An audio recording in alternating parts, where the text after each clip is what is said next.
Grace and peace be unto you in the name of Christ. A story for you from the Gospel of Matthew. This is my Grammy Ethel's Bible, and I'm reading it for a couple of reasons. One is that it's got all these wonderful notes with her handwriting in it. And I like the word they use for magi. It's astrologer. So, beginning with verse 1. Jesus was born at Bethlehem in Judea during the reign of Herod. After his birth, astrologers from the east arrived in Jerusalem asking, "Where is the child who is born to be king of the Jews? We observed his rising of his star, and we have come to pay him homage." King Herod was greatly disturbed at this, and so was the whole of Jerusalem.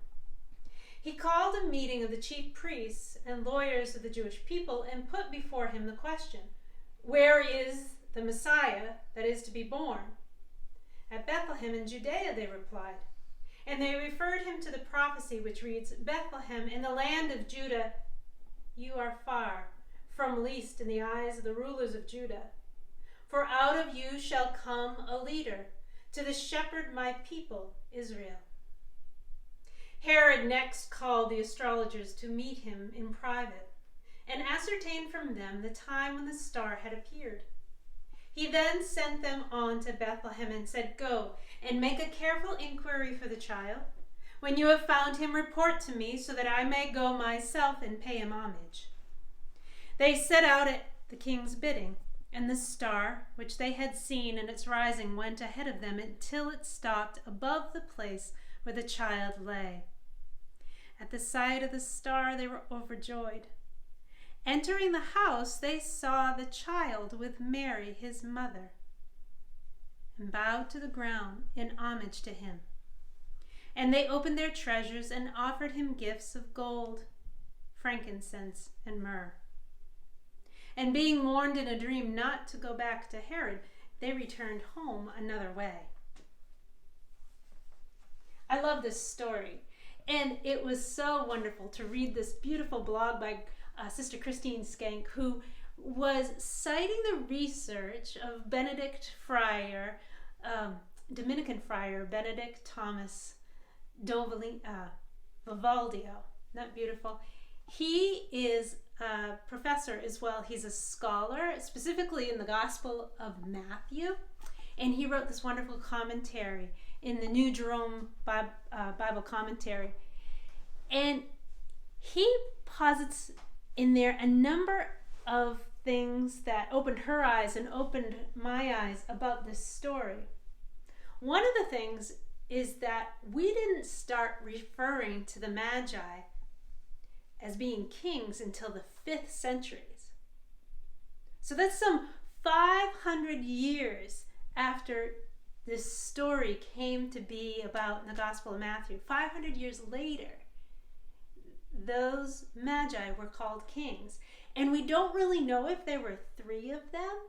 We have put 3 there because there were 3 gifts. We assuming, one carried one each. But there could have been, with that label, magi, 2, 10, 50. We don't know. We just know that there are 3 gifts. We don't know how many magi. And Vivaldi was wonderful in lifting up the fact that there is ample evidence that the Magi weren't necessarily men, and that it could have included women. In fact, it might even have been all women who were there. And he bases this on a few biblical and historical facts. One of the facts being the Greek word magi. While it's masculine, it also encompassed more than just the male gender. It's kind of like when we say mankind, and we know it assumes more than just the male species. It's the same with magi. And the magi word was used to refer to those Babylonians who practiced religion called Zoroastrianism.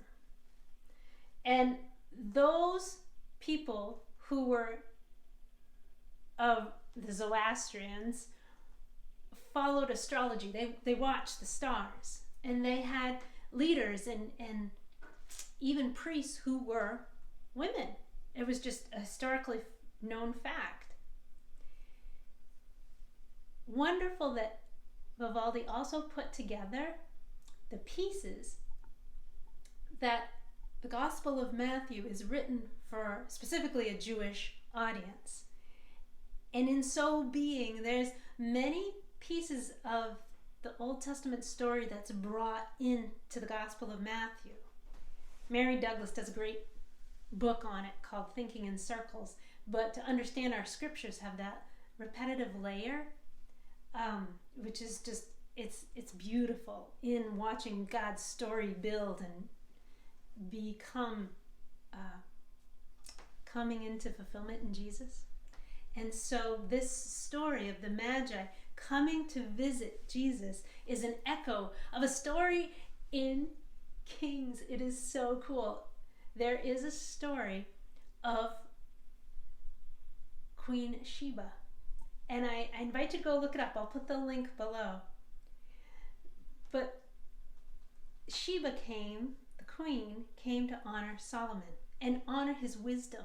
She very much admired how wise Solomon was, and she brought gifts to honor his wisdom. And wouldn't you know it, she brought gold, and she brought spices, including frankincense and myrrh. So there is an echo there of a story that needs to be lifted up, that we have those honoring Jesus who are from a completely different faith, but wanting to honor the wisdom that came embodied in Jesus. And that's what's signified with the Magi coming to bring their gifts to Jesus.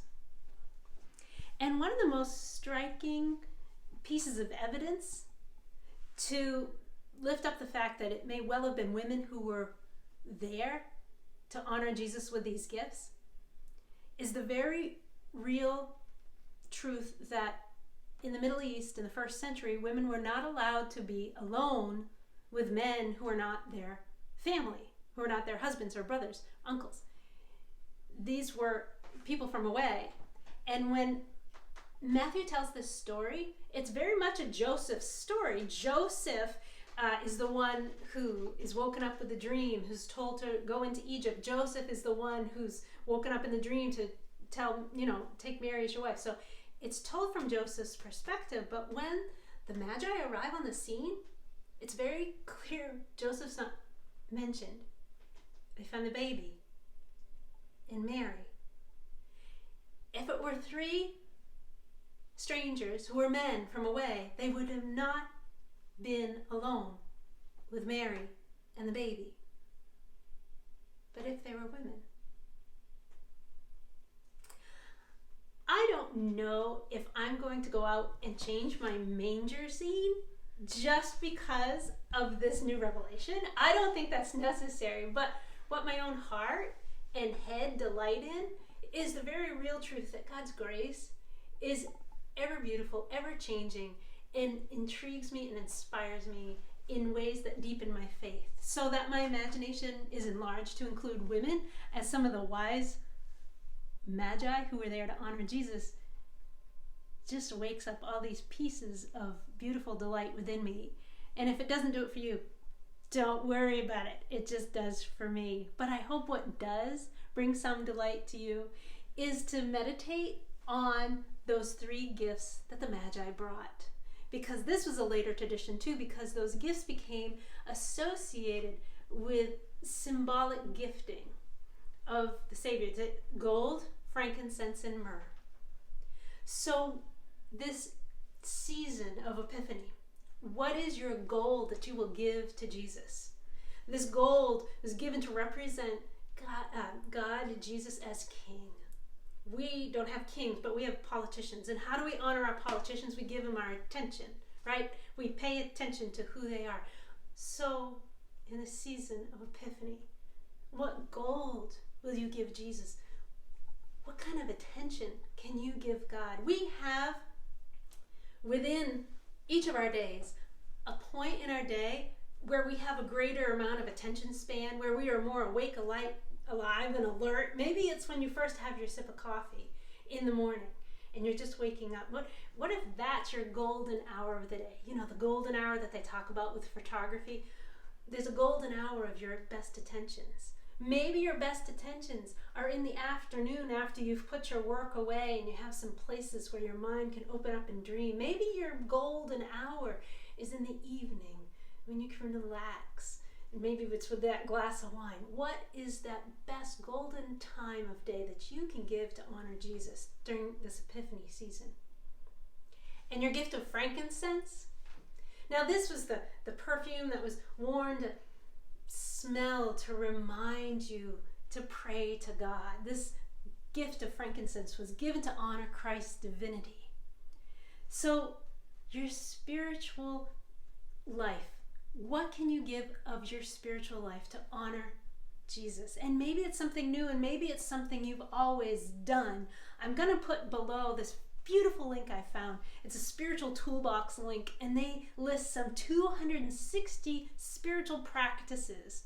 Maybe some you know, like prayer is a spiritual practice. Maybe some you've never encountered before. Maybe you've never thought of your knitting as being a spiritual practice, but this website helps connect the links between what is something that you enjoy doing, that satisfies you, that fulfills you, that you can in turn give to God. I know one of my favorite things is walking, and I know I'll be doing lots of walking this week as weather allows, and praying to God in this Epiphany season. And then myrrh. Myrrh was given to honor, right? This is the beautiful from that hymn. Myrrh is mine, its bitter perfume breathes a life of gathering gloom. And this is the sorrowing, sighing, bleeding, dying. This is honoring Christ's sacrifice. Myrrh was even sold in the shape of a tear. And it's bitter, right? It brings to mind death. This was an embalming spice. We have in this time so many tears. My own heart breaking again, right, on hearing the death of Mary Dumas, another beloved in our midst. We have tears. Some are shed, some are unshed. But this is our gift of myrrh, of giving our tears to God. And as God's grace holds them and loves them, may God take those tears and bless them. Oh, for acts of just extending God's beautiful kingdom in the world. How can you take that bitter tear, that sorrow that the world is grieving, that your own heart is grieving, and give it to God? This is a gift God longs for. May you be blessed this Epiphany season with all these ways of giving to Jesus, finding ways that you can deepen and enrich your spiritual life, your journey with God, because God so longs for this closeness with your heart, with your mind, with your very being. May you be blessed to grow in your journey, to deepen in your journey. My love and prayers are with you. God bless.